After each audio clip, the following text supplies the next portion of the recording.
बिस्मिल्लाहिर्रहमानिर्रहीम, अस्सलाम वालेकुम। Welcome back to my new video.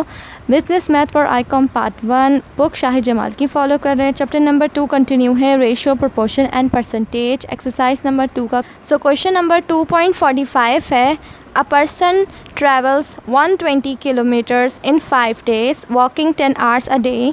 How many kilometers will he walk in 15 days of 8 hours a day?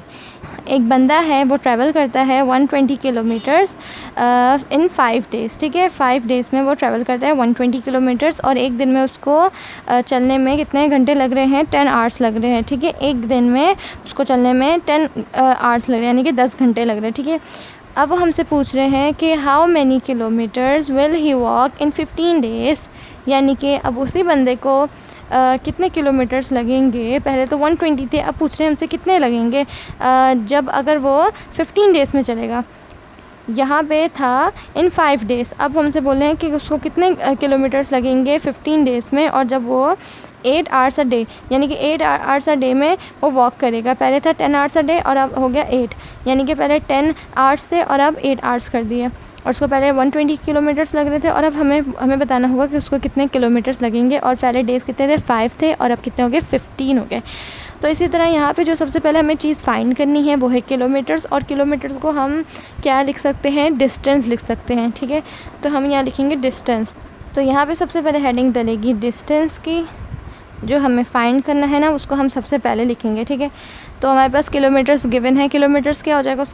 उसका unit हो जाएगा kilometres. ठीक है, तो अभी यहाँ पे डिस्टेंस है। डिस्टेंस में पहले हमारे पास कितना गिवन है? डिस्टेंस 120, और अब हमें फ़ाइंड करना है, दूसरा हमें फ़ाइंड करना है। तो हमें फ़ाइंड जो करना होता है उसको हम क्या सपोज़ करते हैं? उसको एक्स हम सपोज़ करते हैं। ठीक है, और दूसरा हमारे पास क्या गिवन है? डेज़ और आवर्स। ठीक है, तो हम यहाँ डेज़ की हेडिंग डालेंगे। डेज़ हमारे पास कितने गिवन है? 5, और नीचे हमारे पास डेज़ है 15 डेज़, तो यहाँ 15 लिख देंगे। ठीक है, इसी तरह हमारे पास क्या है? आवर्स गिवन है। ठीक है, तो आवर्स की हेडिंग डाल देंगे, और आवर्स हमारे पास पहले 10 है, उसके बाद 8 आवर्स है। तो सबकी वैल्यूज़ हमने पुट कर दी कि 120 के साथ 5 डेज़ है एंड 10 आवर्स है। एंड देन हमें जो फाइंड करना है आगे डिस्टेंस, उसका कितना है? 15 डेज़ और 8 आवर्स। ठीक है, अब हमें यहाँ पे बताना है सबसे पहले कि इन तीनों के बीच कौन सा प्रोपोर्शन है, डायरेक्ट प्रोपोर्शन है या इनडायरेक्ट प्रोपोर्शन है। ठीक है, तो हमें सबसे पहले यहाँ बताना होगा, यहाँ जो हमें चीज़ फाइंड करनी होती है उसको सबसे पहले इसके साथ, यानी कि एक जो हमारे पास चीज़ होती है पहले उसको करके देखते दोनों को, एंड देन ये एक चीज़ हो जाएगी। उसके बाद हमें जो चीज़ हमें फाइंड करनी है उसको ये दूसरी चीज़ के साथ करके देखेंगे। ठीक है, यानी कि तीनों को एक साथ करना है, नहीं तीनों को एक साथ नहीं करना। तो अभी हमने आवर्स को नहीं देखना, हमने डेज़ और डिस्टेंस को देखना है। ठीक है, तो यहाँ देखेंगे कि हमारे पास 120 डिस्टेंस है और डेज़ कितने हैं? 5। तो यहाँ पे एक बंदा है, जैसे कि यहाँ पे लिखा हुआ है अ पर्सन, तो एक बंदा है वो ट्रैवल कर रहा है, तो वो 120 किलोमीटर्स कर रहा है। ठीक है, कितने दिन में? 5 डेज़ में। ठीक है, अब हमने क्या कर दिया? डेज़ बढ़ा दिया है।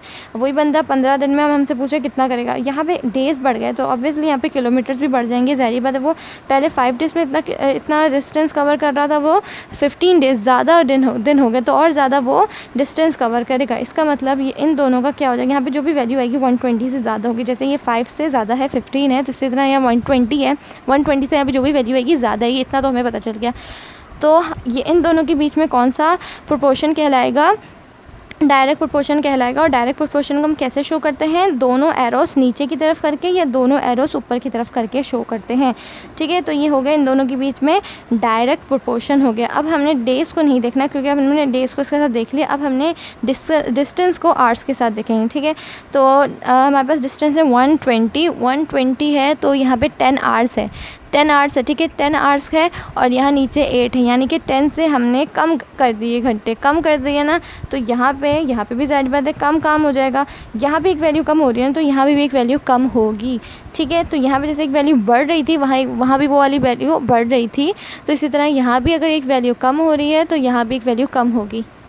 जैसे एक बंदा है वो 10 आवर्स में 120 किलोमीटर्स कवर कर रहा है। अब यहाँ पे हमने आवर्स कम कर दिए, यानी कि घंटे कम कर दिए, तो ज़ाहिर बात है यहाँ पे डिस्टेंस भी कम कवर होगा। जैसे यहाँ पे 10 से 8 हो गए, इसी तरह यहाँ 120 से यहाँ कम वैल्यू आएगी। ठीक है, इस हिसाब से यहाँ ज़्यादा आएगी और इस हिसाब से यहाँ कम आएगी। ठीक है, तो इन दोनों के बीच में कौन सा प्रोपोर्शन कहलाएगा? इन दोनों के बीच में भी डायरेक्ट प्रोपोर्शन कहलाएगा। कैसे कि यहाँ भी वैल्यू कम हो रही है तो यहाँ भी वैल्यू कम होगी। ठीक है, तो ये भी डायरेक्ट प्रोपोर्शन कहलाएगा। और डायरेक्ट प्रोपोर्शन को हम ऐसे शो करते हैं कि सबके एरोस नीचे हों या सबके एरोस ऊपर हों या बस एक तरफ हो, ठीक है, सबके एरोस एक तरफ हो, ठीक है। तो इन तीनों के बीच में कौन सा प्रोपोर्शन है? Direct proportion. अब जो हमें फाइंड करना है, एक्स फाइंड करना है ना, क्योंकि हमने किलोमीटर्स बताने हैं, डिस्टेंस बताने हैं कि कितने होंगे, ठीक है। तो जो हमें फ़ाइंड करना है वो हम नीचे से वैल्यू लेना स्टार्ट करेंगे। जैसे हमें यहाँ एक्स फाइंड करना है तो हम नीचे से वैल्यूज़ लेना स्टार्ट करेंगे। और डायरेक्ट प्रोपोर्शन है, डायरेक्ट प्रोपोर्शन में अगर हमने एक जगह से नीचे वैल्यू ली तो दूसरी जगह से भी नीचे से लेंगे और तीसरी जगह से भी नीचे से लेंगे, क्योंकि ये सब डायरेक्ट है। अगर इन्वर्स होते हैं तो हमने क्या करना होता है, एक जगह से अगर नीचे से लिए तो दूसरी जगह से ऊपर से लेंगे, क्योंकि वो इन्वर्स होगा, ठीक है। लेकिन ये डायरेक्ट है, डायरेक्ट का मतलब क्या होता है, अगर एक जगह से नीचे से लिए तो सारी जगह से हम नीचे से ही लेंगे, तो ठीक है। तो हमने यहाँ x इज़ टू 120 कर दिया। ये हम रेशो की फॉर्म में लिख रहे हैं, ठीक है, रेशो की फॉर्म में। तो ये हो गया इक्वल, और ये मतलब कि ये बराबर है इन दोनों के, ये बराबर है इन दोनों के। तो ये और नीचे से लेना है, यहाँ x नीचे से लिया तो यहाँ 15 भी नीचे से लेंगे, तो 15 इज़ टू 5। और ये आपस में क्या हो रहा है, दोनों मल्टीप्लाई हो रहे हैं, ठीक है। तो यहाँ मल्टीप्लाई का साइन आएगा बीच में। ये छोटी छोटी चीज़ें हैं जो हमें देखनी होगी। और आगे ये यहाँ से नीचे से लिए तो यहाँ से भी नीचे से लेंगे, तो ये 8 इज़ टू 10 हो जाएगा, ठीक है। और ये इस टू के साइन को हम ऐसे भी लिख सकते हैं, x upon 120 equals to 15 upon 5 multiply 8 upon 10, ठीक है। तो ये जो इस टू के साइंस होते हैं हम इसको इस तरह भी लिख सकते हैं अपॉन में, ठीक है। अब यहाँ पे x अपॉन 120 ऐसे ही रहने देना है, इक्वल्स टू, अब यहाँ पे 15 मल्टीप्लाई हो रहा है 8 के साथ, ठीक है, और ये 5 मल्टीप्लाई होगा 10 के साथ, ठीक है। तो यहाँ पे हम सबसे पहले 15 को मल्टीप्लाई करेंगे 8 के साथ, इक्वल्स टू 120, ठीक है। तो यहाँ लिख दिया 120 और डिवाइड का साइन है नीचे, मतलब अपॉन, एंड देन 5 को मल्टीप्लाई करेंगे 10 से, इक्वल्स टू 50, ठीक है। 5 मल्टीप्लाई 10 इक्वल्स टू 50, तो यह है 120 अपॉन 50, ठीक है। अब हम यहाँ पे x अपॉन 120 ऐसे ही रहने दिया, equals to 120 upon 50 equals to 2.4, ठीक है, 2.4। अब यहाँ पे देखें x के साथ, या 120 हम जो लिख रहे थे, यहाँ 120 x के साथ यहाँ पे क्या हो रहा है, डिवाइड हो रहा है, ठीक है। अब इसको हम अगर इक्वल्स के वहाँ ले जाएंगे तो क्या हो जाएगा, मल्टीप्लाई हो जाएगा इस वैल्यू के साथ, ठीक है। तो हमने क्या किया, इक्वल्स के हम वहाँ ले गए, तो ये 2.4 के साथ क्या हो गया, मल्टीप्लाई हो गया 120, ठीक है। अब हमने क्या करना है, 2.4 को मल्टीप्लाई करेंगे 120 से, मल्टीप्लाई 120 इक्वल्स टू 288, ठीक है। तो ये हमारा आंसर आ गया 288, और इसका यूनिट लग जाएगा। इसका यूनिट क्या था, हम क्या फाइंड कर रहे थे, डिस्टेंस फाइंड कर रहे थे, डिस्टेंस का यूनिट किलोमीटर्स हो जाएगा, ठीक है। तो यहाँ लिख दिया किलोमीटर्स। अब यहाँ देखें, डिस्टेंस था हमारा डेज़ का, अगर डेज़ के हिसाब से देखा जाए तो 120 किलोमीटर था, तो वो 5 डेज़ में कवर हो रहा था। एंड देन 15 हो गया, यानी कि हमने यहाँ वैल्यू बढ़ा दी तो यहाँ वैल्यू बढ़ जानी चाहिए थी, ठीक है। तो ये जो हमारा आंसर है 288, ये 120 से ज़्यादा ही है, ठीक है, 120 से ज़्यादा ही है। और अगर हम इस हिसाब से देखें, आवर्स के हिसाब से देखें कि हमारा 10 था, 10 से हमने 8 कर दी वैल्यू, यानी कि वैल्यू कम कर दी, तो हमारा ये जो आंसर था ये 120 से कम आना चाहिए था, है ना, लेकिन ये तो ज़्यादा आया।